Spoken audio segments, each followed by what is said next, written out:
अच्छे दिन का सपना दिखाया। लगातार महंगाई, बेरोजगारी, गरीबी, भूखमरी से किसानों की दुर्दशा। रामाश्रय विश्वकर्मा ने कहा कि भाजपा ने झूठ बोलकर जनता को गुमराह किया। अच्छे दिन का सपना दिखाया। लगातार महंगाई, बेरोजगारी, गरीबी, भूखमरी से किसानों की दुर्दशा से सभी के साथ धोखा हुआ। देश का छात्रों नौजवानों का आक्रोश सरकार पर फूटा तो पारदर्शी परीक्षा प्रणाली को लेकर जंतर मंतर नई दिल्ली पर धरना दिया तो दिल्ली पुलिस ने छात्रों नौजवानों को लाठी से पीटा, उनके ऊपर पैलेट गन चलाया। अब सरकार आदेश की जिम्मेदारी लेने से भाग रही है। किसके आदेश से पैलेट गन चलाए गए? ये भाजपा सरकार लाठी गोली चलाने वालों के साथ खड़ी है। भाजपा सरकार छात्रों नौजवानों की विरोधी है। भाजपा सरकार गरीब, किसान, नौजवान, पिछड़ा, दलित, अल्पसंख्यक विरोधी सरकार है। इस सरकार को हटाने से ही सभी का भला होगा। प्रदेश में भाजपा संरक्षित अपराधियों और पुलिस की सांठगांठ से पीड़ित वर्ग की हत्या, बेटियों के साथ दुष्कर्म की लगातार घटनाएं हो रही है, जिसे पुलिस रोकने में नाकाम है। भाजपा सरकार की पुलिस के द्वारा प्रदेश में जितने फर्जी इनकाउंटर किए गए, फर्जी मुकदमे लिखे गए, पुलिस हिरासत में मौतें हो रही है, उनमें ज्यादातर पीड़ित वर्ग के लोगों की हो रही है। योगी राज में पुलिस धर्म और जाति देखकर बुलडोजर चला रही है।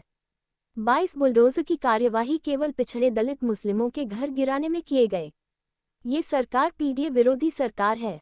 भाजपा राज में पीड़ित वर्ग के अकेले विश्वकर्मा समाज के 45 नौजवानों की हत्याएं और बेटियों की दुष्कर्म की घटनाएं हुई। अत्याचार करने वाले ज्यादातर सामंती वर्चस्ववादी सोच के भाजपा समर्थक लोग हैं। भाजपा का संरक्षण होने के कारण पुलिस ने अपराधियों के ऊपर कार्यवाही नहीं की, उल्टे विश्वकर्मा समाज को न्याय दिलाने वाले समाजवादी पार्टी के लोगों के ऊपर मुकदमे लिखा गया। विश्वकर्मा समाज के हित में सपा सरकार में किए गए सभी कार्य, जैसे विश्वकर्मा पूजा की छुट्टी, विश्वकर्मा समाज के नौजवानों को ITI का प्रमाण पत्र, कुटीर उद्योग हेतु जमीन का पट्टा का आदेश भाजपा सरकार ने निरस्त कर विश्वकर्मा समाज के साथ अन्याय किया है। विश्वकर्मा समाज भाजपा सरकार को बर्दाश्त नहीं करेगा। भाजपा सरकार का प्रधानमंत्री विश्वकर्मा कौशल योजना केवल विश्वकर्मा वर्ग, लोहार, बढ़ई, सोनार, कुम्हार, नाई आदि को मजदूर बनाता है। ये सरकार शिक्षा, नौकरी, रोजगार नहीं दे रही है। भाजपा विश्वकर्मा पीड़ित विरोधी है। इस सरकार के रहते पीड़ित समाज को कभी न्याय नहीं मिल सकता। भाजपा सरकार ने पिछले 10 वर्षों में 22 परीक्षाओं में सरकारी नौकरियों की भर्ती में पिछड़े, दलित, पीड़ित वर्ग के आरक्षित 11,514 पदों पर सामान्य और उच्च वर्ग के लोगों की भर्ती करके पिछड़े दलितों के आरक्षण को छीना है। भाजपा सरकार पिछड़े दलितों की विरोधी है। भाजपा राज के पिछले 10 वर्षों में परीक्षाएं लीक हुए और लाखों नौजवानों नौकरी से वंचित रह गए। सरकार जानबूझकर परीक्षा लीक कराती है ताकि नौजवानों को नौकरी न देना पड़े। नौकरी नहीं मिलेगी तो आरक्षण नहीं देना पड़ेगा। भाजपा सरकार पिछड़े दलितों को शिक्षा, नौकरी, आरक्षण से वंचित करना चाहती है। समाजवादी पार्टी की सरकार में अखिलेश यादव ने अति पिछड़ी जातियों, निषाद, केवट, मल्लाह, कश्यप, विंध्य, विहार, राजभर, प्रजापति समाज को अनुसूचित जाति के आरक्षण की सुविधा देने का शासनादेश जारी किया था। भाजपा सरकार ने उसे रोककर अति पिछड़ी जातियों का नुकसान किया।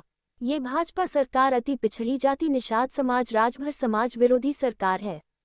भाजपा सरकार के रहते जनता का भला नहीं होगा।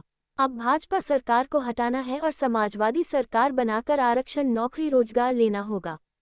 भाजपा सरकार पिछड़ा, दलित, अल्पसंख्यक, नौजवान, किसान, गरीब, मजदूर विरोधी सरकार है। इसे 2027 में भाजपा सरकार हटाना है और समाजवादी पार्टी की सरकार बनाकर माननीय श्री अखिलेश यादव जी को प्रदेश का मुख्यमंत्री बनाना है, ताकि प्रदेश के नौजवानों, किसानों, गरीबों और पीड़ित वर्ग का भला हो सकेगा और प्रदेश का विकास हो सकेगा। इस दौरान जिलाध्यक्ष सुजीत यादव लक्कड़ एवं जिला प्रवक्ता संतोष यादव, बबलू एडवोकेट उपस्थित थे।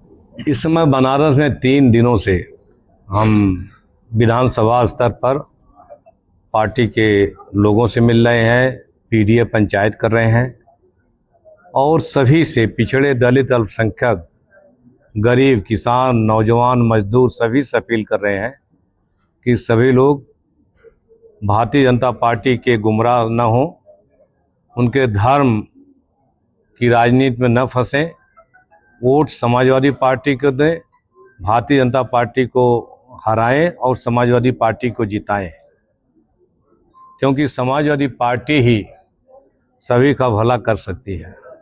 2027 के चुनाव को लेकर के समाजवादी पार्टी की क्या रणनीति है?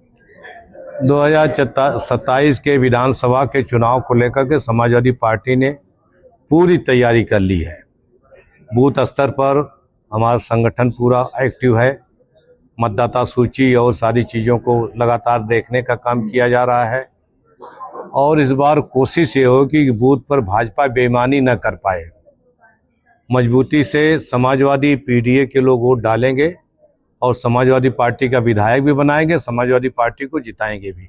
योगी जी ने ट्रम्प कार्ड के रूप में एक महिलाओं को लुभाने के लिए एक योजना के तहत ऐलान किया है, उस पर क्या कहना चाहते हैं? महिलाएं तो कह रही हैं कि कहीं ये पैसा भगवान राम के मंदिर का चोरी का चंदा चोरी वाला तो नहीं है। और महिलाएं धार्मिक होती हैं, उनको जो है अगर ये विश्वास हो गया कि चंदा चोरी वाला है तो पाप का पैसा मान कर लेंगे भी नहीं। सर, यूजीसी एक्ट को लेकर के सवर्ण जो कि बीजेपी से नाराज है, तो अब क्या समझा जाए, सवर्ण किधर जाएगा? हम सभी से कहना चाहते हैं कि सब लोग समाजवादी पार्टी को सपोर्ट करें। यूजीसी का जो नाम्स है, नियम है या एक्ट में जो संशोधन किया गया है, उस पर माननीय श्री अखिलेश यादव जी उस पर जो है एक जो है सामान्य रास्ता निकालेंगे ताकि किसी को नुकसान न हो और जो है दोनों पक्षों का फायदा हो, दोनों पक्षों का सम्मान रहे।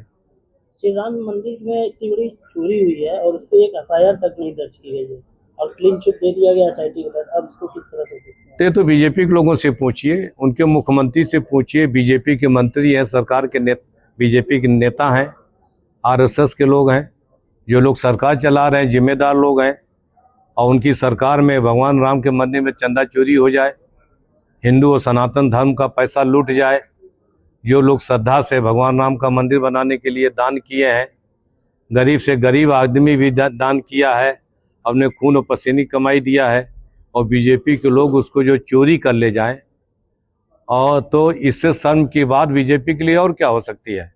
समाजवादी पार्टी तो लगातार मांग कर रही है, राष्ट्रीय अध्यक्ष जी लगातार मांग कर रहे हैं कि चंदा चोरी जिन लोगों ने किया है सरकार स्पष्ट करे कितना रुपया जो है चोरी हुई है, कौन कौन लोग चोर हैं, उनके खिलाफ कार्रवाई हो, जेल भेजा जाए और भगवान राम के मंदिर का चंदा जो चोरी गया उसको वापस ला करके मंदिर में रखा जाए।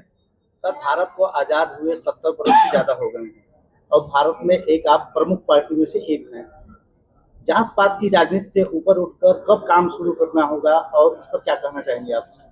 जात पात तो बहुत पहले से बनी है, ये हमने थोड़ी बनाया है। तो समाप्त हो जानी चाहिए सब। तो समाप्त तभी होगी जात पात जब सभी जातियां जब बराबर ही पाएंगी। इस समाज में कुछ लोग ऐसे हैं कि सबसे ऊपर ही बैठना चाहते हैं, नीचे नहीं बैठना चाहते। तो जब ऊपर वाले नीचे वाले बराबर ही पा जाएंगे, जात व्यवस्था अपने आप खत्म हो जाएगी।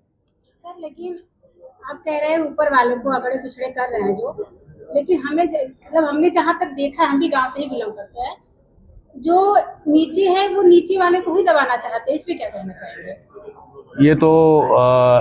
ये तो पुराने जमाने से कही गई है कि बड़ी मछली छोटी मछली को खा जाती है। तो कुछ कहावतें इस तरह की है, वो सही है, उसको जो कोई अवॉइड थोड़ी कर सकता है।